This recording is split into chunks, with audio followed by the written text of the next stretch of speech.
like, is this going to be too much for everybody? Because they're going to be like, this is so much information. I thought we're going to get very, very few super nerdy, super really interested, senior people, maybe even imams are interested in this kind of stuff.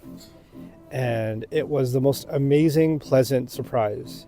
I think that ayah, or that part of the ayah, I spent maybe an hour and a half, an hour, 45 minutes without a break with my audience on that ayah. And myself and everybody in the audience was bawling in tears.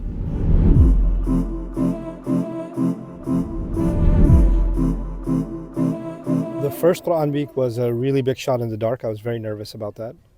The reason for that was, I know my audience is used to hearing shorter clips, a 20-minute khutbah, at most maybe a 40-minute, 1-hour lecture, but this is like 3 hours or 2.5 hours every day for a whole week.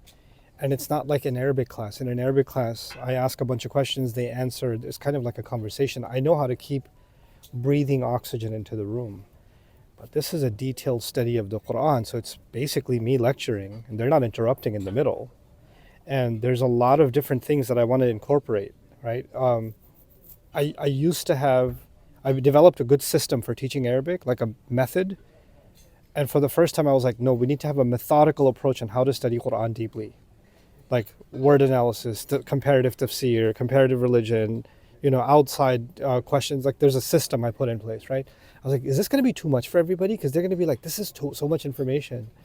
And really big shot in the dark. I thought we're going to get very, very few super nerdy, super really interested, senior people, maybe even imams are interested in this kind of stuff.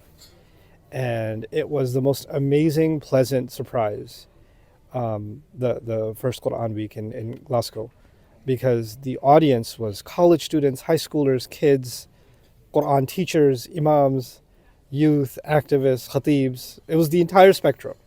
And the questions and the engagement that came from it was so incredible. Like I was like, wow, this is something that can work.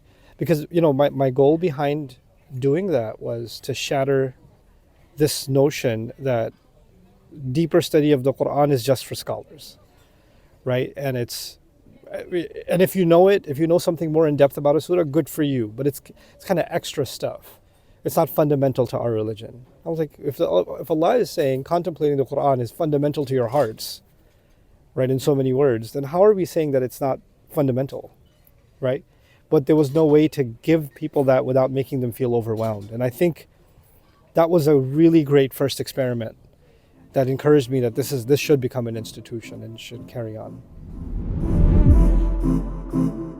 So the old format of doing Surah Al-Baqarah, Juz Amma, both of them were very different formats, by the way. So the way I did Juz Amma was I was in a masjid for about a couple of years, actually, the original time I did it. And it was a weekly halaqah.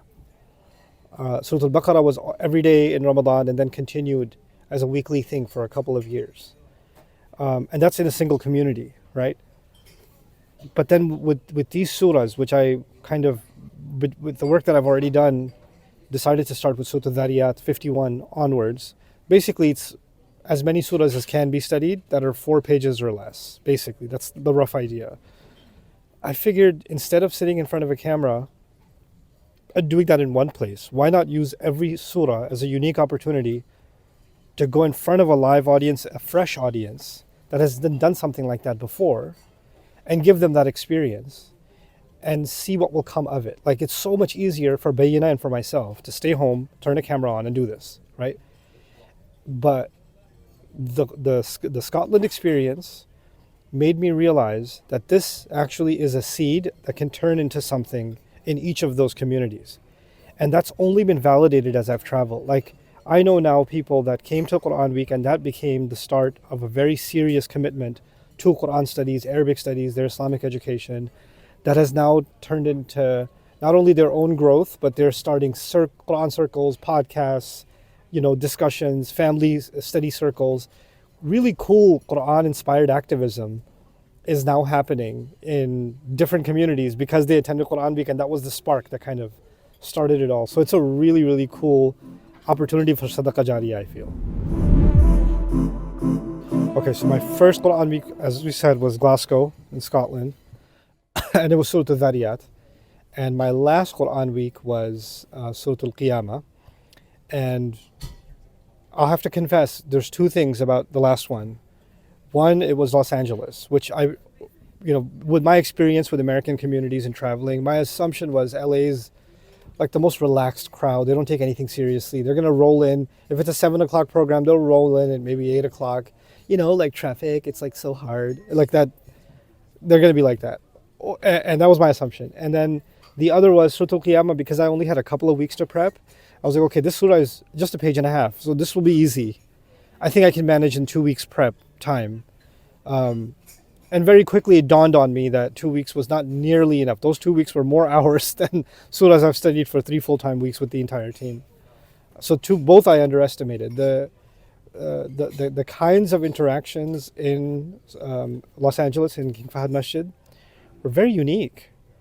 One of the coolest things, there's a couple of things that stick out to me. A fellow was doing his PhD work in neurology, particularly working on consciousness. And Surah Al-Qiyamah opened up with the guilty conscience. And I talked a lot about the concept of consciousness and how it's been discussed in our Islamic literature, how it's been discussed in Christian tradition, Jewish tradition, philosophical tradition, the scientific tradition, how things moved in the scientific community. And this guy, I don't know his background. He's sitting there, his jaw's dropping like, I have something to share with you. And he starts sharing his research that he's doing at the PhD level on this subject and how in line with the Quran it is. And that was incredible to me. Two really cool stories. There was a senior sister that was in the program, and she said, I have to tell you, because we had an open QA session, I have to tell you something. I was like, what? She goes, I graduated from Azhar. She had graduated from Jamiat al-Azhar maybe 30 years ago. She's been teaching Quran to kids in Los Angeles for many years. And she goes, what you're doing is really important, is very unique, and it must be done. And I want to help in any way that I can. And I was like, yes, I found a female scholar that wants to help. So like connecting with people like that, and then a couple of young kids that are college students, graduates actually, from Minnesota. I had done Quran Week in Minnesota, and I see familiar faces sitting in the front row. I was like, what are you guys doing here? They're like, it's a Quran Week, you can't miss it. Like you were gone out of America for so long, so they flew in, both of them. They started even a podcast just on Tadabbur of the Quran. And so the way it was different from the first Quran Week was I'm starting to see the fruits of it in really interesting ways, and what it's spawning into, what it's really turning into. And that was probably the thing that really stuck out to me about this Quran Week. Different surahs, different challenges. I would say probably one of the most challenging surahs to study, from just how many different sciences had to be tapped into, was Surah Al-Mumtahana, because history, politics, law, language, coherence, like there's so many things that had to cross-section to understand what Allah is getting across in Surah Al-Mumtahana at a deep level. So that was really awesome. And that was a great experience in Sydney. A surah that was very challenging from a personal reflection perspective was Surah Al-Taghabun. I think it was probably one of the most rewarding surahs that I've studied thus far. I always knew it's special, but just the way that emerged, even for myself in that study, was just super special. So Surah Al-Taghabun talks about calamity in a way that pretty much nowhere else in the Quran discusses. Allah is knowledgeable of the state before the calamity, the state during the calamity, and the state after the calamity. Allah is knowledgeable of what I understand and what I don't understand, what I know and what I don't know. Allah knows how this calamity will translate into a blessing in this life or the next life or both. I don't know any of that. Allah is the one who knows all of it. Just comfort in Allah knowing. And I really wanted to dive in, because the phrase "ma asaba min musibah" occurs multiple times in the Quran. But why does Allah use the word musibah for calamity? What is this? How is the Quran talking about tragedy, right? And every person's life has tragedy. Societies have tragedy. The world has tragedy. Tragedy can be going on inside somebody. It can be going on visibly. It can be going on in the world, in like war and genocide and things like that, right? So how is the Quran talking about this problem? And specifically when it comes to me personally and my relationship with tragedy, how is Allah commenting on that? And where is He commenting on that? The way he does that in Surah Al-Taghabun, I don't want to give it away because that'll turn into, I won't stop talking about it, but like, it was very moving because usually these studies are very academic also. But I'm telling you that, I think that ayah, or that part of the ayah, I spent maybe an hour and a half, an hour, 45 minutes without a break with my audience on that ayah. And myself and everybody in the audience was bawling in tears as we're going through this. And then people came up to me and said, I lost a child and nothing helped me like this did, like this ayah did. And other people came up to me and said, I've never understood tragedy in this way. Other people just completely, utterly speechless, except for, I just needed this. I know I just really needed this. And the world needs this. And I was like, you're right, the world does need this. We need these ayat. Yeah. I can't speak about anybody else. I will say that I became more acutely aware of the need for collaborative learning with the Quran, especially when it comes to contemplating the Quran, taking advantage of people that are experts in particular fields and drawing from their knowledge and giving credit where it's due.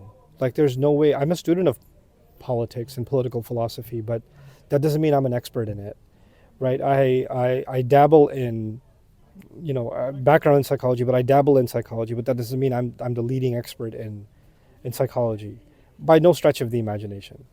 So I'm technically an expert in no field, right? So what I'm trying to do now is have rich discussions and engagement with people from these different sciences and bring to them the problem question, the curiosity from the Quran on a particular ayah, a particular phrase, and saying, what do you see here? Like, how would you respond to these questions, right? And then taking some of their insights and documenting them and then discussing them as a group, right? And one of the things that group discussions has done as part of the prep for Quran Week subject matter is that questions or criticisms of an idea, maybe I'm leaning towards a conclusion, and then a criticism comes along and I'm like, I never thought of that, right? And then that becomes a new discussion. And then sometimes what's even cooler is sometimes the entire group is stumped. Like, none of us have the answer. And then we have to go to others and say, hey, we're all stumped here. Can you help? Right? So the idea isn't that I'm trying to present the final word on the final word. My hopes with Quran Week are, I really genuinely think this will be the spark that somebody will take and really do something with it. Like, I can touch on the depth of the ayah as much as I think we're doing deep work, right? A 4-page surah or even a page and a half surah, my collective number of hours on study for those 2 to 4 pages is about 100 hours minimum in those couple of weeks, not to mention the team's hours. And then on top of that is the hours in the Quran Week itself. The day of the lecture, I'm studying from Fajr until Asr, and then I go to the lecture. So it's a good 50, 60 hours in the Quran Week itself. But those hours are me getting to where I think the ayah can touch. But then somebody will come along, I genuinely feel, because of this work, somebody will come along and say, I never thought of it this way, but it's leading me down another rabbit hole, another path, and opening up an entire world of discovery inspired by the Quran. Like the neurologist, for example, right? And others that I've come across. So that's really the hope, not to be the authoritative final word on this, but to show the richness of what tafsir and tadabbur of Quran can actually bring to the world. So the dominant emotion is that I'm just in awe of the richness of the Quran, and also guilt for subconsciously underestimating the Quran. Oh, Surah Al-Qiyamah is about the Akhirah. There's other surahs about the Akhirah too. This is going to be easy. No, it's not. Right? So I've learned over and over again that subconsciously somehow this idea creeps in that this surah is basically saying what some other surahs have already said. So no need to go to, And instead of thinking of each surah as a divine gift descending from the heavens that is unique in its beauty and its signature, like, for God's sake, would you ever look at 2 babies and say same thing? Would you look at, you wouldn't do that with like any other creation of Allah. You look at like the uniqueness, the beauty, the intricacy of it all, right? But we don't do that. I'm not going to say with anybody else. I don't do that enough with the Quran. And every time I take on another surah, the mindset beforehand is don't underestimate it. Like I tell myself that, but even then, some part of me is like, but it is kind of the same though. And then when I get in it, then it's like I got slapped with the study itself. See, it's not the same. Yes, Allah, ya Allah, I keep forgetting. Ya Allah, I need to.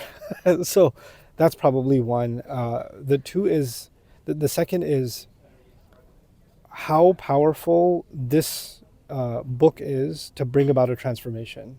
And the feeling that comes to me is there are things you can study that are intellectual curiosities and you learn more about them, and it's fascinating stuff. The Quran's not just fascinating stuff. The Quran is transformative stuff.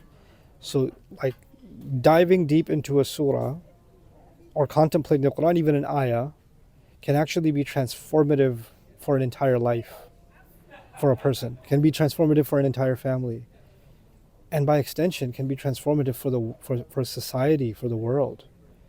Like, don't underestimate what this word can do. It's not just and I'm not dismissing the fact that the study of the Quran increases our iman, connects us closer to Allah, but the Quran does that and uses that to do so much more. And we need to bring that power, that untapped power of the Quran back to our consciousness. Right? That's what I feel like Quran Week has helped me do also.